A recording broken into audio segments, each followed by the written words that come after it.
Hey guys, what up? It's Dan, aka Hoop Sneakers, and welcome back into the Hoop Sneakers YouTube channel, or the IGTV, or the Hoop Sneakers Facebook page, or wherever else you may be viewing this video. Today, I wanted to bring you guys a performance review on these guys right here. This is of course, the Nike KD13, so the 13th signature sneaker for Kevin Durant. And I know it's probably coming a little bit late. The the KD14 is already out. We've seen him wearing it on court. We've seen other NBA players already wearing the KD14, like Tremont Waters, Terrence Davis, PJ Washington, etc. But even still, so I picked these guys up last year during the pandemic. And the reason I picked these up is because I actually quite like the way the KD13s look much more than the KD12s. And I really did want to try the KD12s out, mainly just for the cushion, so the Air Zoom Strobel board. But when the KD13s were unveiled, I liked the way they looked. And obviously they came out during 2020, when we were all sort of locked down and we're all staying at home. I picked up a pair regardless, and then of course, so this year, once basketball and sport has returned more widely, I've been able to actually play some games in these. So I do want to give them a performance review because I do really like them. So I guess spoiler there. So I did want to review them because I actually do really like them quite a lot. And not only that, I think that given that the KD14s have the offering the Air Zoom Strobel board once again, along with the Cushlon foam midsole, I think that you can probably take a lot from the review of the KD13 and apply it forward to the KD14 to be able to tell whether you're going to like the 14s if you're thinking about picking up a pair. So that's kind of why I wanted to review the 13s, because I think that the reviews can be applicable to the newer model. But anyway, so obviously there's a difference in the cushion from the 13s to the 14s.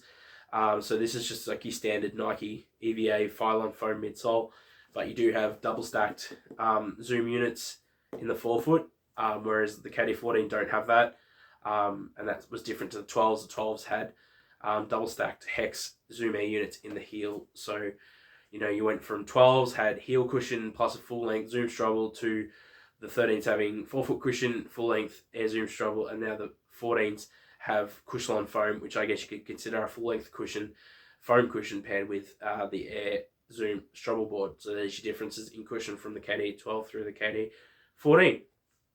But we'll review these. We'll get through it pretty quick.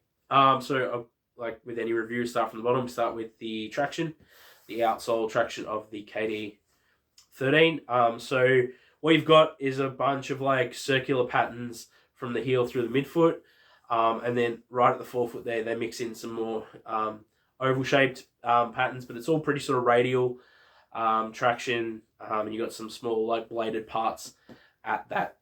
It's not really a pivot point. It's mainly just showcasing where the tech is, where the Air Zoom units are in the forefoot there. I've obviously got a solid rubber here with the 13s with the marble colored rubber. It works really, really well. The traction on the KD13 had no issues with it whatsoever. It grips on some of the worst or some of the slipperiest courts I play on. It didn't seem to be picking up much dust. It's pretty easy to wipe this traction pattern as well. It's got a bit of a squeak to it for those of you that like a bit of a squeaky traction pattern. It's really good. I had no issues with it. I didn't slide. I didn't slip out on any movements or any like defensive closeouts or anything like that.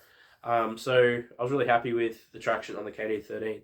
And then I'm going on to cushion. I'm not going to belabor it too much. That I obviously spoke about it just prior to getting into the review. It's the reason I wanted to review the sneaker. The cushion is amazing. And Air Zoom Strobel board is fantastic. I tell everybody about it whenever I've got these sneakers. Show them the tech, because obviously you can just pull out the insole and you can see it right underneath your foot. It's wonderful cushion. It's so bouncy. It's so springy. It's responsive. You get great impact protection. It's terrific. Like I love the cushion on the KD13 so much. So even Though I picked them up when I couldn't first play in them back last year. I still don't regret picking them up at all. I really like it a lot. So the cushion is by far the best feature of the KD13, and it's outstanding. It's one of the best cushion setups I've ever used. We'll move on to the fit. So KD sneakers have been notoriously, or they've been known to be notorious for their narrow fit.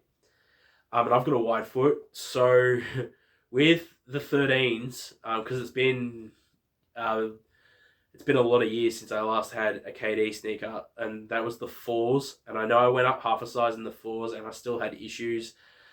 What I decided to just go ahead and do with the KD13s is just to go up a full size. So I got a size US 12 men's, and I actually found they fit me really well as a wide footer. So normal size is 11. I often go to 11 and a half. With the KD13s, I went all the way up to a 12, so a full size up. But I thought they fit me really well. I didn't feel like there was too much length at the end of the toe, and even if there was, it didn't bother me at all. I didn't seem to feel like I was moving around too much in the sneaker. I didn't feel like there was any issues with support by going up a full size. So I think with the KD13, at a minimum, I probably recommend people go up at least half a size, if not wide footers going up a full size, and then you should be good to go. Because like the materials, they're not like super stretchy. It's not like the Flyknit with the 11s, where like that really did stretch out. Like this material doesn't look like really give or stretch too much, and you can really you've got a fairly traditional lacing system, so you can customize your lacing a little bit. And get the lockdown and the tightness where you really need it. So actually moving on to like the support and lockdown of the sneaker, we'll segue into that. We'll transition there now. So it's pretty standard. Like, I mean, even the base of the forefoot's pretty flat, but it's not super wide, and there's no real outrigger or anything. You do have this like little lateral heel. You do have this little lateral clip here at the forefoot. Just to aid if the foam compresses there on those hard lateral movements. You do sit just a smidgen within the midsole. There's quite a sturdy TPU midfoot bar that you can see peeking out through the outsole. A lot of the support does come from the rear here. So coupled with an internal heel counter, you've got this like really beefy sculpted foam midsole paired with this is actual rubber here at the back of the sneaker, so it's like almost acting as an external heel counter. Reminds me a little bit of the Why Not 0.1 in the way that was at the back of the sneaker with a really sturdy, that was foam, but it was really hard foam, so it wasn't quite rubber, but this is really sturdy at the back here. And then, as I alluded to earlier, the lacing system gives you great lockdown, because you can really pull them tighter or loosen them up where you need to. You can lace them all the way back up to quite far back to really draw you heel back into that portion of the sneaker at the back here that's keeping you from rolling over the footbed at all. There's no like additional padding in the collar of the inside the collar of the sneaker at the heel Achilles area, but the collar of the sneaker itself is all really well padded. It's pretty like plush and thick there, so you can sort of get the laces real tight, and so I never experienced any like heel slippage or anything like that. Sneaker does a really good job of bringing you into the back part of that sneaker, especially paired with these like synthetic leather wing pieces too. They run to the back of the sneaker and wrap around the back there, and they're integrated within the lacing system, so it all does a really good job together to keep you where you need to be. And then finally, the materials, I mean, they're not great. They're definitely not the best materials. So you've got this like, I don't even know what to call it. It's obviously some sort of textile. It's sort of like ripstop, and it's sort of not. It's pretty thin material. Like it's nice. It's like, you don't get too hot in this sneaker or anything, and it keeps you, like I said earlier, it doesn't stretch and flex like a knit on like the 11s, so you're going over the side of the footbed, so it does keep you where you need to be. But it's definitely not premium. It's probably where they save the most cost on the KD13, being able to offer them 150 and give you all the cushion that you're getting.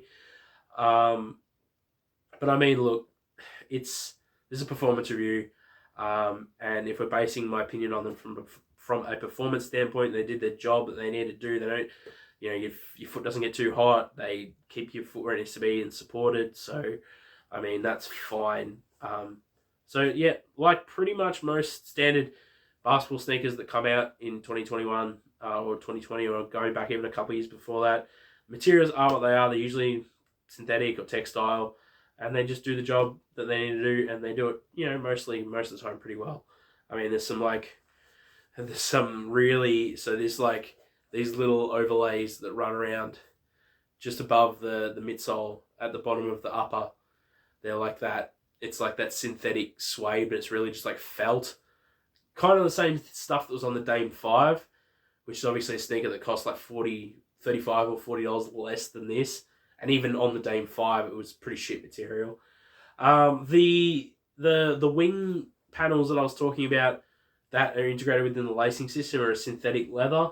They're a little bit nicer than anything else that's on the sneaker, but once again, you can still pretty easily tell that it's a synthetic. So that pretty much wraps it up. So cushion, traction, support are all wonderful.